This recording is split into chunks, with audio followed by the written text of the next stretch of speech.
It's been 3 months since Prime Minister Mark Carney was sworn in, picking up where the last Liberal government left off and seeking to lead Canada through a time of uncertainty. To give us an update on some of the national issues we've been tracking with you on 100 Huntley Street, we are now joined by Julia Beazley, Director of Public Policy for the Evangelical Fellowship of Canada. Welcome to 100 Huntley Street, Julia. Hi, Laura. Always wonderful to be with you. Oh, it's such a joy for us to have you with us. And your insights help so many Canadians, track with wisdom and knowledge about some of the issues that Canadians who are Christians should be concerned about and aware of. Let's start with the Financial Committee's recommendation to remove charitable status for organizations.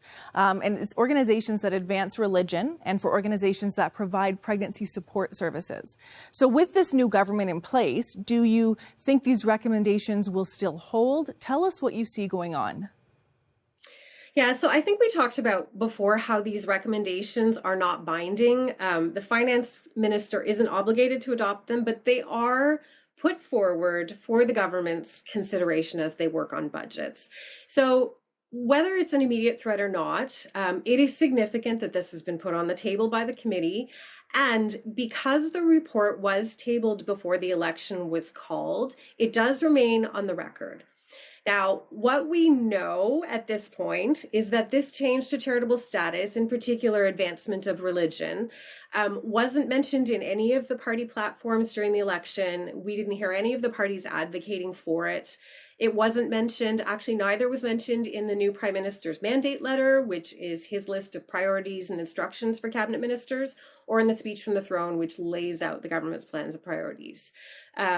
We know the Conservatives have a petition on their website to oppose the recommendation on advancing religion. And lots of folks actually have been reaching out to their MPs to express concern, which is great. And as a result, we've heard a number of accounts of Liberal MPs saying their party will not adopt this change. So at this point, there's no indication the government has any intention of moving forward with this. We did write to the new finance minister in May asking him to clarify and confirm this, and I did hope that by now we'd have a response we could share, but unfortunately we don't. So we will continue to seek that confirmation. Well, Julia, thank you for all you are doing to make this issue known in Canada, to help Canadians make their voices heard about their preferences when it comes to the charitable status of organizations that encourage religion, support religion, as well as support protection of life. One of the things you've got going on your the EFC.ca website is this petition, which people can print off.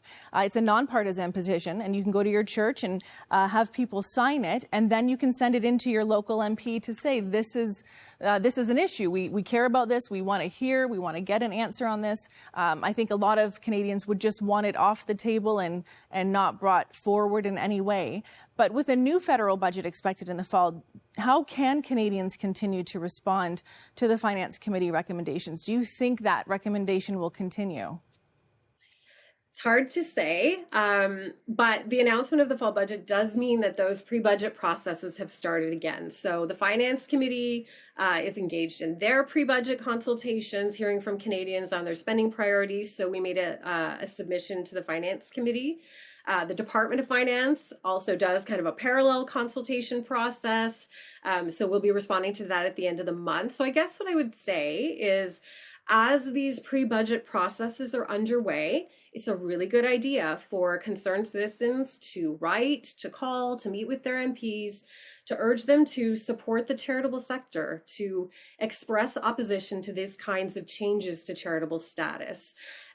Even if there's no intent to follow these recommendations or either of the recommendations at this point in this budget, it could come up somewhere down the road.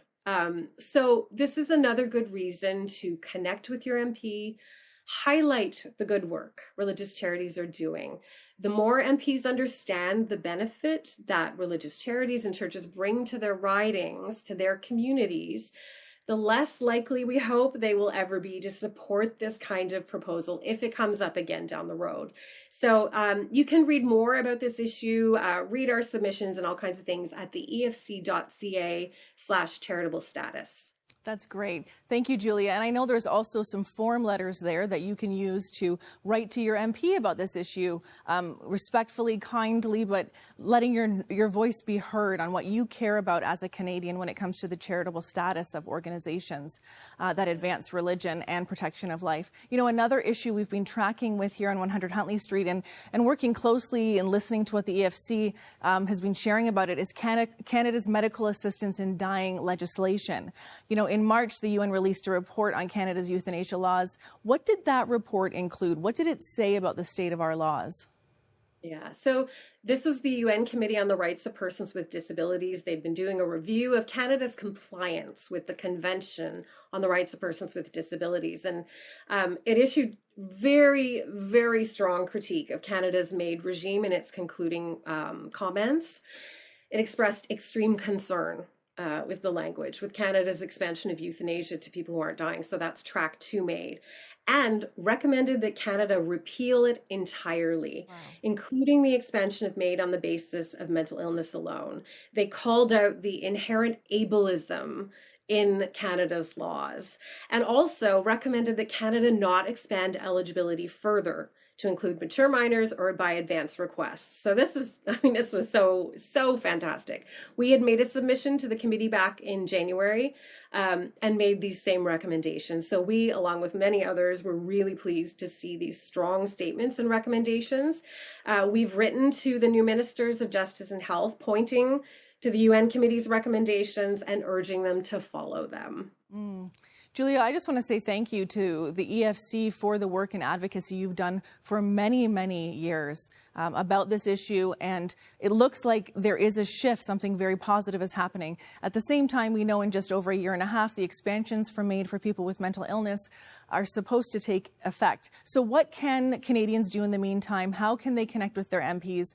Where should they go for more information? Yeah, so this bill C-218 was introduced just before the House rose for the summer. It's such an important initiative.